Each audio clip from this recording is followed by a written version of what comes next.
ब्रिजभूषण शरण सिंह कौन है? जी पहले तो आप यही बता दो वो हैं कौन, उनके खुद के केस में क्या हुआ, क्योंकि मारा और सीधे निकल लिए, मर गए कीड़े मकोड़े हैं। जी बिल्कुल। मोदी जी और अमित शाह जी तो मुझे बचा ही लेंगे ना। जिन लोगों को ये पता है कि हमारे खिलाफ कुछ नहीं होगा, ये सबसे बड़ी बात है, उनको पता है इस वजह से, इसलिए वो पूरे कॉन्फिडेंस से अभी अपने आराम से बैठ के कहीं लाइफ एंजॉय कर रहे होंगे, मुझे ऐसा ही लगता है। किसी भी भारत के नागरिक की जान की कीमत इनके सामने कुछ नहीं है। ये इंसान को इंसान नहीं समझते, कीड़ा मकोड़ा समझते हैं। मेरे ख्याल से तो अगर इस मानसिकता से वो गाड़ी चला रहे थे जी कि कोई भी आए कुचल दो, हमारा काम जल्दी पहुंचने का, तो ये हत्या है, ये फिर मर्डर का केस होगा। क्योंकि हद तक अब जैसे अब चुनाव आयोग की बात देख लें, वो किसी भी हद तक जाने को तैयार हैं आरएसएस और बीजेपी को चुनाव जिताने में। कोई क्राइम करने को तैयार है चुनाव आयोग, क्योंकि मैनिपुलेशन चल रही होगी। इसको किस तरीके से ब्रिजभूषण शरण सिंह को और उसके बेटे को और उसके साथ जितने भी लोग थे उनको बचा के किसी और को फंसा दिया जाए। अभी एफआईआर देर करने की वजह क्या होती है? वो अभी पूना का एग्जाम्पल एकदम ताज़ा हमारे सामने है ना। क्यों? जो ब्रिजभूषण शरण सिंह साहब और उनके बेटे की तरफ और उनके जो उनके साथी थे, उनके खिलाफ इतने ज़्यादा सबूत होंगे, वो मिटाने में इतने घंटे लग रहे हैं, इसलिए एफआईआर में देर हो रही। तुमने हज़ारों बच्चियों का रेप ही नहीं किया, बल्कि उनकी वीडियो भी बनाई जी 2976 लेकिन तुम्हारा कुछ नहीं होगा, क्योंकि तुम एक लोकसभा की सीट पे लड़ रहे हो। ये कॉन्फिडेंस जो मोदी जी और अमित शाह जी देते हैं सबको, ये सबसे बड़ा खतरनाक काम है, ये सबसे बड़ा अपराध है। तो ये कम से कम ये वाला केस तो चलना चाहिए, और उसमें भी कम से कम 10 साल की सजा है, तो उनको तुरंत अरेस्ट जरूर करना। आदाब दोस्तों, मैं आपके साथ जफर सिद्दीकी, आप देख रहे हैं टाइम्स एक्सप्रेस। तरीके से आज एक खबर आई कि करण भूषण जो ब्रिजभूषण के बेटे हैं, जो इस बार सांसद का चुनाव लड़ रहे हैं, उनके काफिले ने जो है 3 बच्चों को सड़क पर रौंद दिया, जिनमें 2 लोगों की मौत की खबर आ गई है कि 2 बच्चों की उसमें से मौत हो चुकी है। एक बच्चा जो है वो इस वक्त अस्पताल में है, और एक बड़ी खबर ये आ रही है कि अभी तक उन पर कोई एफआईआर दर्ज नहीं हुई है। पूरे मुद्दे पर बातचीत करने के लिए हमारे साथ मौजूद है सुप्रीम कोर्ट के वरिष्ठ वकील महमूद पराचा जी। कैसे देख रहे हैं आप ये जो खबर आई है? दुखद खबर है, लेकिन अभी तक उस पर एफआईआर नहीं। जो पूरे देश में जिस तरीके का राज अभी चल रहा है, उसमें तो यही होना है, यही होता रहा है, यही होता रहेगा। चाहे टेनी वाला केस हो, उसमें देख लें, अगर एक खास पॉलिटिकल पार्टी के, एक खास विचारधारा के, आरएसएस और बीजेपी के या एनडीए के लोग होंगे, तो साफ तौर पे किसी भी इंसान की, किसी भी भारत के नागरिक की जान की कीमत इनके सामने कुछ नहीं है। ये इंसान को इंसान नहीं समझते, कीड़ा मकोड़ा समझते हैं। और कीड़े मकोड़ों की तरह रौंदते हैं, कीड़े मकोड़ों की तरह इस्तेमाल करके फेंक देते हैं। और ये कोई एक बात नहीं है, आप लंबी फहरिस्त है, अगर आप गिनना शुरू करोगे तो कई घंटे लग जाएंगे फहरिस्त गिनवाते गिनवाते। चाहे हाथरस की बच्ची का कांड हो, चाहे जो दिल्ली में कैंट में हुई बच्ची उसका कांड हो, चाहे वो कुलदीप सेंगर की जो पीड़िता है उसकी बात हो, चाहे दिल्ली में जो ये एक बच्ची थी जो संगम विहार की बच्ची थी, मतलब जो सिविल डिफेंस में थी।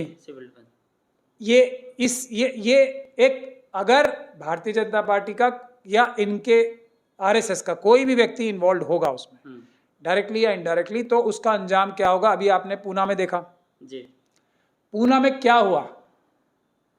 जो टेनी के केस में हुआ वही पूना के केस में हुआ। टेनी के केस में भी जमानत दिलवा दी गई, क्योंकि पुलिस को ये इस तरीके से शिकंजे में रखते हैं कि, और अदालतें भी उसमें कुछ कर नहीं पाती हैं। तो अदालतों को या तो प्रोएक्टिव होकर पुलिस को जेल भेजने का काम शुरू करना पड़ेगा पहले जी, डॉक्टरों को जेल भेजने का काम शुरू करना पड़ेगा। टेनी के केस में भी यही हुआ है, सारे सबूत नष्ट करने की जो कार्रवाई की वो पुलिस ने की थी जी। उसके बाद पूना में तो खुल के सामने आ गया ना, ये जो पोर्श का केस हुआ है उसमें तो खुल के सामने आ गया कि किस तरीके से पुलिस वाले, किस तरीके से डॉक्टर, उसके मेडिकल रिकॉर्ड ही बदल दिया, उसका ब्लड ही चेंज कर दिया जी। और उसके बाद अब लीपापोती करने के लिए कोशिश की जा रही है।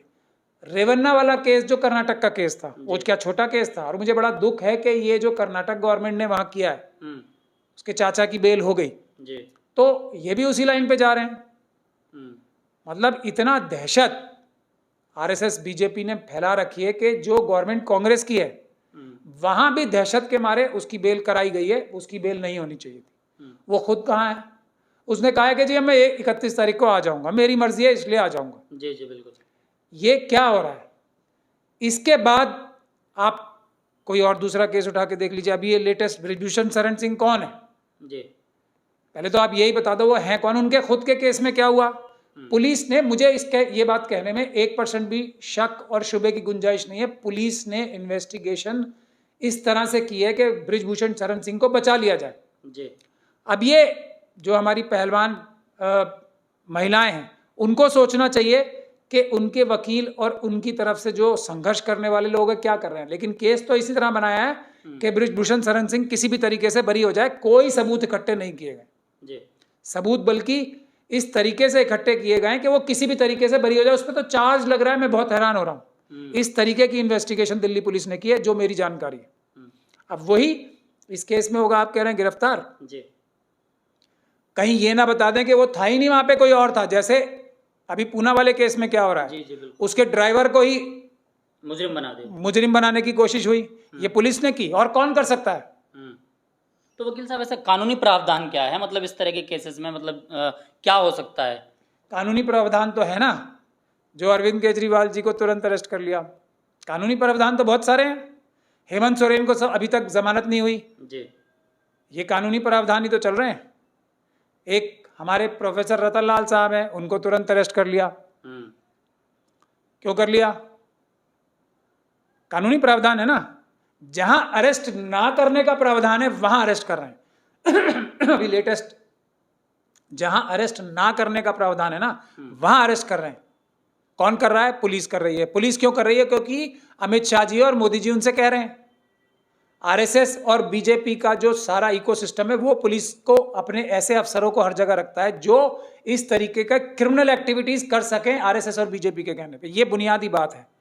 जब तक अब, जैसे अब चुनाव आयोग की बात देख लें, वो किसी भी हद तक जाने को तैयार हैं आरएसएस और बीजेपी को चुनाव जिताने में। कोई क्राइम करने को तैयार है चुनाव आयोग, यही बुनियादी बात है। अदालतें इसमें जब तक उन लोगों को पकड़ने का काम नहीं करेंगी जो लोग संविधान की शपथ लेके पुलिस के अधिकारी हैं, सरकारी अधिकारी हैं, डॉक्टर्स हैं या इंजीनियर्स हैं या जो साइंटिस्ट हैं, इन लोगों ने अगर संविधान की जो शपथ ली है उसको तोड़ के किसी सत्ता पक्ष में बैठे हुए व्यक्ति के कहने पर या किसी पैसे वाले के कहने पर पैसे लेके दबाव में या सत्ता पक्ष के लोगों से एक तरह से उनकी खुशनुदी हासिल करने के लिए कोई भी काम किया, कि उस व्यक्ति को सबसे पहले सख्त से सख्त सजा मिलनी चाहिए, सख्त से सख्त कानूनी कार्रवाई होनी चाहिए। जब तक ये नहीं होगा इस देश में कानून का राज होना बहुत मुश्किल है, क्योंकि इस वक्त आरएसएस और बीजेपी ने, अमित शाह जी और मोदी जी ने पूरी तरीके से पंगु बना दिया है हमारे सारे सिस्टम को, सारे अधिकारियों को पंगु और गुलाम बना लिया। तो वकील साहब क्या समझे, क्या मतलब गुंडा राज है देश के अंदर? नहीं, राज, गुंडा राज क्या होता है? गुंडों का तो एक तरीके से गुंडा राज तो खुले में होता है ना। कम से कम ये तो नहीं होता ना कि वो रक्षक बन के भक्षक नहीं बनते ना, वो तो भक्षक होते हैं और भक्षक ही रहते हैं। तो वो मेरे ख्याल से गुंडा राज फिर भी बेहतर होगा। अच्छा, क्योंकि गुंडों से तो आदमी खुद अपनी अलर्ट हो जाता है, अलर्ट रहता है कि भाई अगर इनका राज चल रहा है तो मुझे अपनी हिफाजत कैसे करनी है। लेकिन अगर पुलिस का राज है, मतलब राज नहीं, पुलिस जो लॉ एंड ऑर्डर बनाने में अपनी ड्यूटी करने के लिए नजर आ रही है, तब आदमी रिलैक्स रहता है कि भाई पुलिस तो है ना, सरकारी अधिकारी तो है ना, ये लोग अपना काम ठीक करेंगे, क्योंकि ये बेईमान बदमाश लुच्चे लफंगे गुंडे बदमावाली नहीं है। तो वो रिलैक्स रहता है। वरना अपनी हिफाजत खुद करने के लिए आदमी कुछ तो कदम उठाएगा। तो मैं ये समझता हूँ ये जो राज है या ये जो इस वक्त जो देश चलाने की व्यवस्था चल रही है वो किसी भी गुंडा राज से 100 गुना ज्यादा खराब है। लेकिन क्या देश के अंदर लोकतंत्र है? 2 बच्चे की इस तरीके से मौत हो जाना, सांसद जो प्रत्याशी हो उसकी गाड़ी से, उसके बाद एफआईआर कई घंटों तक नहीं लिख के जाना, ये मतलब जांच कर नहीं, मैं वही कह रहा हूँ ना। अभी एफआईआर देर करने की वजह क्या होती है? वो अभी पूना का एग्जाम्पल एकदम ताज़ा हमारे सामने है ना। क्यों? क्योंकि मैनिपुलेशन चल रही होगी इस वक्त। किस तरीके से बृजभूषण शरण सिंह को और उसके बेटे को और उसके साथ जितने भी लोग थे उनको बचा के किसी और को फंसा दिया जाए इसमें, मतलब प्लानिंग चल रही होगी इसी काम की वजह से देर हो रही है। वरना एफआईआर तो एक ऐसी चीज होती है ना कि एफआईआर कोई एनसाइक्लोपीडिया नहीं होती है किसी भी जुर्म क्या या क्राइम का या अपराध की। वो तो एक फर्स्ट इंफॉर्मेशन रिपोर्ट होती है जो कि 5 मिनट में लिखी जानी चाहिए। अब वो नहीं लिखी जा रही क्योंकि इतनी सारे सबूत होंगे जो लोकल पुलिस को वहां पे मिटाने हैं, जो बृजभूषण शरण सिंह साहब और उनके बेटे की तरफ और उनके जो जो उनके साथी थे उनके खिलाफ इतने ज्यादा सबूत होंगे, वो मिटाने में इतने घंटे लग रहे हैं, इसलिए एफआईआर में देर हो रही है। मतलब एक काफिले से इतना बड़ा हादसा हो जाना, लेकिन उसके बाद प्रधानमंत्री का या किसी का भी अभी तक कोई मैसेज ना आना, ये क्या दर्शाता है? अभी ये सब लोग तो इस काम में लगे होंगे ना कैसे बचाएं, अच्छा, क्योंकि वो उनके प्रिय हैं तो वो कुछ भी कर दे। मैं इसलिए तो कह रहा हूं भारत की जनता को तो उन्होंने कीड़ा मकोड़ा समझ रखा है, कितने लोगों को मार दो हम तुम्हें बचाएंगे। ये जो कॉन्फिडेंस आता है ना वो टेनी वाले केस से आया था, पीलीभीत वाले केस से आया था, किसानों पर गाड़ियां चलाई, जो किसानों पे गाड़ी चलाई थी कि कुछ भी कर लो, अगर तुम हमारा यानी कि अमित शाह जी और मोदी जी का काम कर रहे हो ना, तो जैसे ये चुनाव लड़ रहे हैं, चुनाव में तो ये मोदी जी का काम है, एक एमपी बन के जाएंगे तो उनको एक वोट मिलेगा पार्लियामेंट में, तो अभी वो कुछ भी करने के लिए आजाद हैं, उनका कोई कुछ नहीं कर सकता।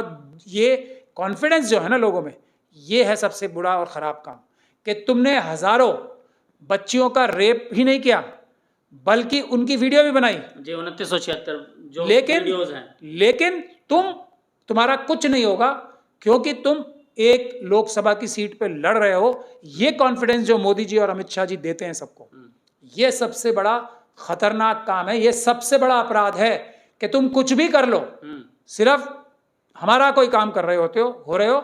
अगर कोई हम लोगों का काम कर रहे हो अमित शाह जी और मोदी जी का, तो आप कोई कानून तोड़ लो, कुछ कर लो, किसी को मार दो, किसी के साथ बलात्कार कर दो, कुछ भी कर दो, ड्रग स्मगलिंग कर लो, कुछ कर लो, आप आजाद हो, कुछ भी करो, लेकिन शर्त यह कि कुछ ना कुछ हमारा काम कर रहे होना चाहिए। आपको कुछ ना कुछ आपको मोदी जी और अमित शाह का काम करने वाला होना चाहिए। आरएसएस और बीजेपी का कोई भी काम आप कर रहे हो तो कुछ भी करने के लिए आजाद हो। ये सबसे बड़ा दुर्भाग्य का काम है। अगर एक्सीडेंट, ये क्यों हुआ होगा एक्सीडेंट? क्योंकि गाड़ी इस तरह से चलाई जा रही होगी, इस मानसिकता से कि हमारा तो कुछ कोई कर ही नहीं सकता। जी, फॉर्च्यूनर बिल्कुल आगे से टूट गई जिस गाड़ी से। मैं यही कह रहा हूं ना, इस तरीके से चलाई जा रही होगी ना, एकदम इस मानसिकता से चलाई जा रही होगी। ये सब कीड़े मकोड़े हैं रोड पर, मतलब रोड पे हमारे अलावा कोई भी है तो वो हमारे रास्ते का एक बाधा है, उसको हमें बाधा को देखना ही नहीं है, उड़ा देना है। इस मानसिकता से चलाई जा रही होगी गाड़ी वो। अगर चलिए एक्सीडेंट से हो गया, अगर गलती से हो गई, ये भी हो सकता है ना, क्योंकि मैं एक वकील हूं तो मैं दोनों पॉसिबिलिटीज, गलती से हो गया तो गलती से होने के बाद वहां पे चलिए इतने सारे लोग थे, कोई उन्हें मॉब लिंच तो कर नहीं देता वहां पे, जी बिल्कुल नहीं कर देता ना, क्योंकि सुरक्षा गार्ड भी थे, सब कुछ थे, तो भागना नहीं चाहिए था। उनमें से जो घायल थे उन्हें ले जाके हॉस्पिटल ले जाना चाहिए था, वो नहीं किया ना, नहीं। तो इसका मतलब वही मानसिकता से वो गाड़ी चला रहे थे। ये मैं निष्कर्ष निकालने में कामयाब हो रहा हूं इसमें, उन्हीं की हरकतों से। अगर वो वहां रुकते, भले ही जल्दी जल्दी उनको उठा के अपने साथ हॉस्पिटल ले जाते, तब ये लगता कि हाँ भाई गलती से एक्सीडेंट हो गया इनसे, लेकिन ये अपने किए पे शर्मिंदगी थी इन्हें और उनकी जान बचाने के लिए इन्होंने जान की बाजी खुद लगा दी, तब उनका अपराध छोटा होता। लेकिन क्योंकि मारा और सीधे निकल लिए, मर गए कीड़े मकोड़े हैं। जी बिल्कुल।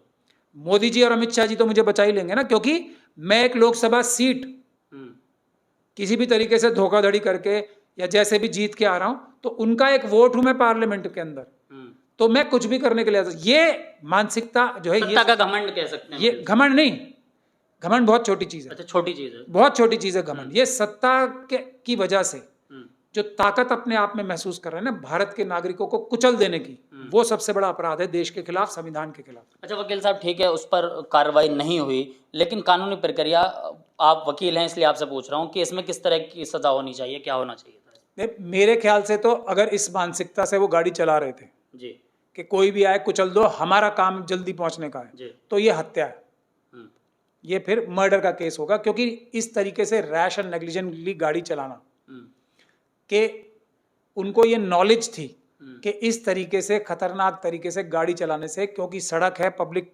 यहाँ से आती जाती है, तो उनको अगर ये जानकारी थी तब तो ये मर्डर का केस दर्ज होना चाहिए। लेकिन अगर कोई गलती ड्राइवर की नहीं थी, तब भी इसमें जो नेग्लिजेंट गाड़ी चलाने की, मतलब बिल्कुल गलती नहीं साबित करे तभी वो बरी हो सकते हैं। लेकिन अगर उनकी गाड़ी तेज भी चला रहे थे या उनकी कोई ऐसी जानकारी नहीं थी कि किसी की हत्या या कोई मर जाएगा, तब उसमें culpable homicide not amounting to murder का केस लगता है, यानी कि मर्डर नहीं होता वो, लेकिन हत्या फिर भी होती है। मतलब हत्या नहीं, मतलब एक कल्पेबल होमिसाइड यानी कि इंसान की जान जरूर जाने का केस चलता है उस पर, लेकिन वो मर्डर या कत्ल नहीं होता है।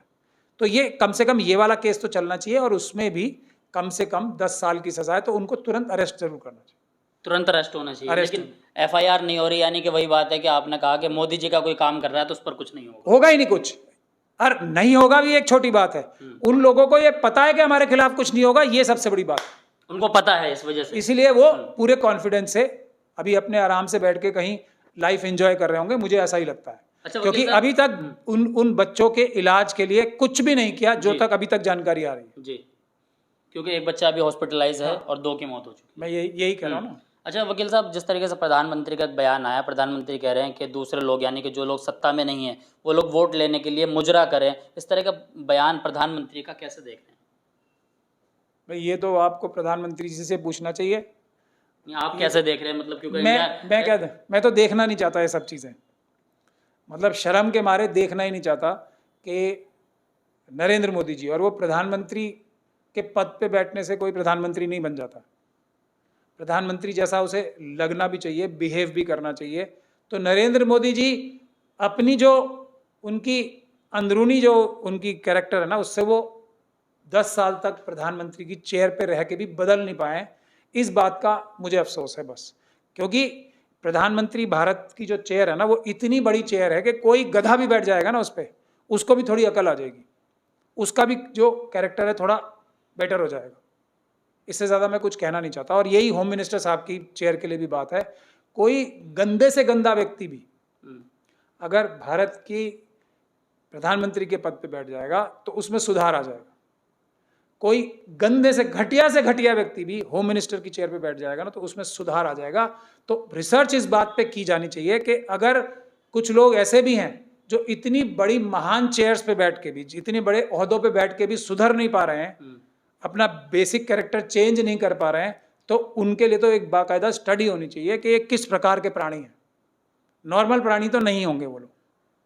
अरे ये मैं प्रधानमंत्री जी नहीं, मोदी जी की बात नहीं चुरा रहा हूँ कि मैं बायोलॉजिकल व्यक्ति नहीं हूँ, मैं वो नहीं कह रहा हूँ, लेकिन रिसर्च जरूर होनी चाहिए कि वो किस प्रकार के लोग हैं जो इस जगह पे बैठ के भी अपने आप को उसके लायक बना नहीं पा रहे हैं। इस पे रिसर्च जरूर होनी चाहिए कि वो बायोलॉजिकल हैं या इलॉजिकल हैं या हैं क्या वो।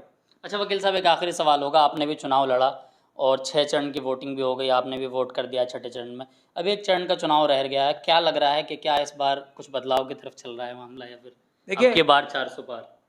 अगर जनता के वोटों से, मेरा तो सीधा फॉर्मूला है, जो मैं कोई शास्त्रीय सेफोलॉजिस्ट नहीं हूँ। सेफोलॉजिस्ट एक लोगों ने प्रोफेशन बना लिया है, ब्लैकमेलिंग का जरिया बना लिया है, या एक तरीके से बिजनेस बना लिया है बहुत सारे लोगों ने। मैं वो सब तो हूँ नहीं, लेकिन अंदाज़ा जो मैं लगा पा रहा हूँ, और मैं भी देश में सभी जगह जाता हूँ, तो अगर 40 से 41 सीटें भारतीय जनता पार्टी की आती हैं, 41 सीटें, तो इसका मतलब जनता की आवाज़ के वोटों से नहीं आई हैं। वो कोई ना कोई गड़बड़, किसी भी प्रकार की गड़बड़ हो, मशीनों के माध्यम से हो या वोटर्स को इलेक्शन कमीशन के माध्यम से हो, इलेक्शन कमीशन के भ्रष्ट अधिकारियों के माध्यम से हो, वो है।